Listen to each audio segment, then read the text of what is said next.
Hello, my beauties. We are now starting Unit 4, which is trigonometry. Yay! So much fun.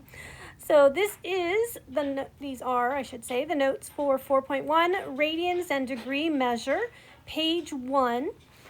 Right, so when we are looking at an angle, we're not always looking at an angle in a triangle. So most of the time in trig, we are looking at an angle that's actually on an XY axis. But we look at it in what we call standard position, where we have one side of the angle on the positive side of the x-axis, so that's called the initial side, and the second side is wherever else it is, and that's called the terminal side. But an angle in this case isn't just a shape, it's a how far did we spin. Like if you're, on a skateboard and you do a 180 or a 360, it means that you turned half a circle or you turned a whole circle. So that's the concept that we're looking at. And in this case, if we turn counterclockwise, that's a positive angle. If we were to turn the other way, that would be a negative angle. Okay? And we like to work in degrees, but on the unit circle, which we're going to get into, it's much easier once you get used to it to work in radians. And most of the time, mathematicians work in radians instead of degrees. So what we need to understand is that 180 degrees is the same as pi radians. So 360 degrees, or a whole circle, would be 2 pi radians. And so degrees, you always have to put the degree symbol. If there's no symbol on it, that automatically means it's in radians.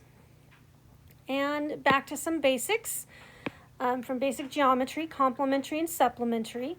Remember, complementary are two angles that add to 90 degrees, or in radians, that means they add to pi over 2. Supplementary would be two angles that add to 180 degrees, or in radians, that means they add to pi. Okay. And here's one interesting thing when you're looking at angles on an XY axis instead of in a triangle. You can have what are called coterminal angles.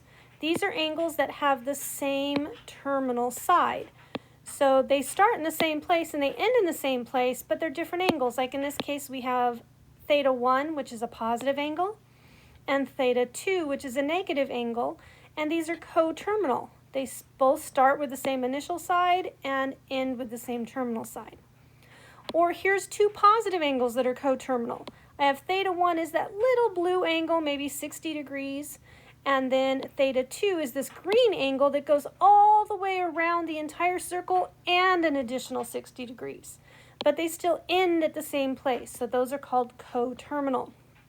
So coterminal angles are easy to find by just adding or subtracting a circle, which is 360 or 2 pi. All right, so example 1, we're just going to convert from degrees to radians. So we're going to use the fact that 180 and pi are the same. So we're just going to use ratios.